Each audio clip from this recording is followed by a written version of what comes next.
galera, voltamos com mais um vídeo. Sim, galera, voltamos com mais um vídeo. E dessa vez vamos falar de uma temática muito bacana. Como você estabelece ali as suas ideias para desenvolver os seus jogos. Muitas vezes a gente fica meio que naquela assim, pô, mas essa ideia não é legal. E aí, tipo assim, a gente não tira ela do papel. Ou a gente não elabora ela de uma forma mais promissora, podemos dizer assim. Então, eu vou te mostrar algumas ideias aí de como você pode transformar as ideias mais simples em algo bem promissor. Então, bora pro vídeo!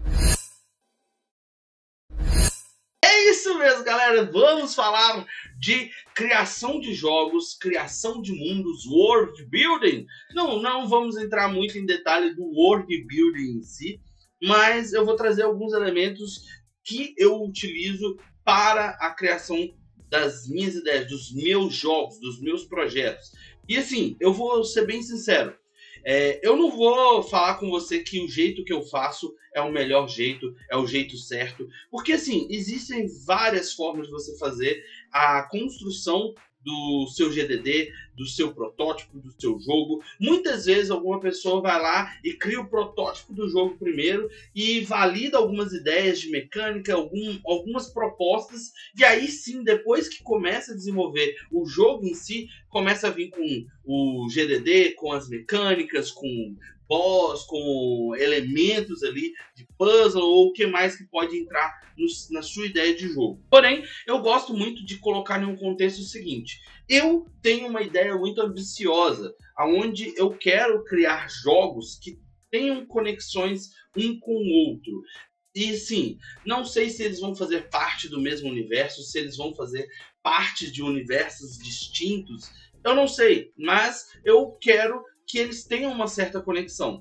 Então, sempre quando eu penso numa ideia para um jogo, eu penso no qual elemento ali que eu posso conectar com algo já existente, com jogos já existentes que eu tenha, né? Ou algum outro projeto que esteja ali engavetado. E eu, assim, tenho muitos projetos engavetados. Eu acho que até mais do que eu deveria, né? Eu tinha me proposto que esse ano de 2023, a gente está chegando no final do ano, eu iria fazer ali meio que 12 jogos, um a cada mês, né? E não consegui fazer isso da forma que eu queria. Eu até consegui fazer várias ideias de jogos, mas eu não executei nenhuma delas e ficou armazenado no papel, né? Ou com um simples GDD.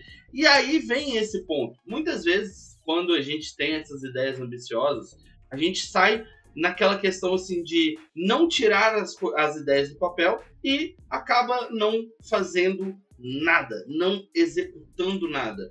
E aí entra o problema. Então, eu, sabendo disso, estou trabalhando de uma forma assim que eu consiga tirar as minhas ideias do papel, mas eu não deixo morrer essa questão de unificar, de trazer tudo para dentro do meu universo. Eu sou da galera aí que jogava RPG, né? Então, tipo assim, basicamente, nós construíamos ali universos, mundos, ou a gente jogava baseado em universos e mundos. E aí teve uma época que eu cismei que eu iria criar o meu próprio jogo de RPG, misturando muitas coisas. E foi misturando vampiro, lobisomem, bruxas, seres místicos, seres mitológicos.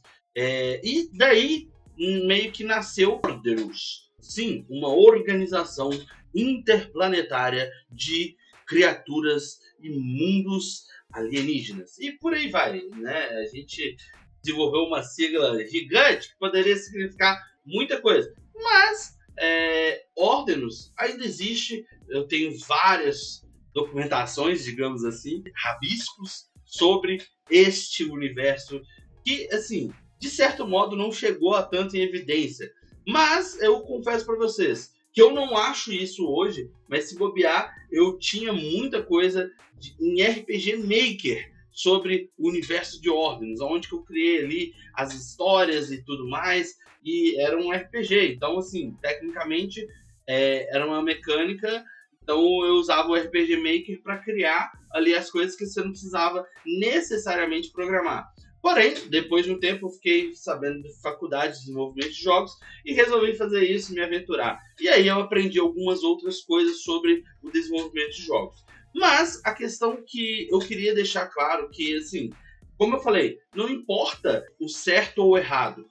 O que importa é a forma com que você consiga transmitir aquilo que você deseja. E muitas vezes a gente acha que a ideia é muito simples e que não vai funcionar, ou que eu estou só fazendo um tutorial. Um exemplo, eu já fiz muitos tutoriais. Aqui eu criei um tutorial de clonando o Flappy Bird, e para poder fazer esse tutorial, antes disso eu já tinha visto outros tutoriais. Porque para quem não se lembra, o meu primeiro jogo que eu desenvolvi foi o Wobbly, que nada mais é do que um clone do Flappy Bird, porém trazendo a temática do meu universo, trazendo uma criatura do meu universo, elementos desse meu universo.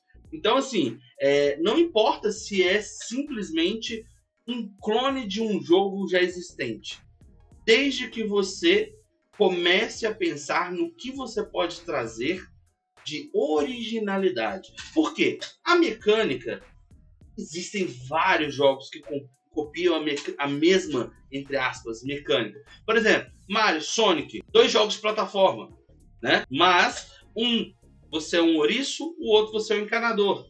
E, tipo, se você for olhar o contexto ali de alguns elementos, você consegue encontrar muita similaridade. Também com outros jogos que não são só Mario e Sonic, né? Alex Kidd, vamos dizer assim, a gente pode colocar... Eu esqueci o nome do jogo. Você é um carinha, que aí de repente você consome o espírito de um lobo, aí em uma outra fase você consome o espírito de um dragão. Mas assim, tem vários jogos, Castlevania, tem, como é que chama? Kirby, e por aí vai.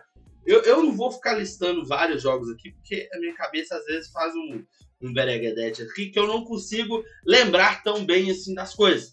Mas, assim, existem vários jogos que são bem parecidos, que as suas mecânicas são bem parecidas, mas a história, a narrativa, a roupagem que as pessoas trazem para essas mecânicas que são conhecidas é o que faz a diferença, né? Então, assim, os elementos ficam na frente, ali ficam evidentes para as pessoas. É a história, é a narrativa.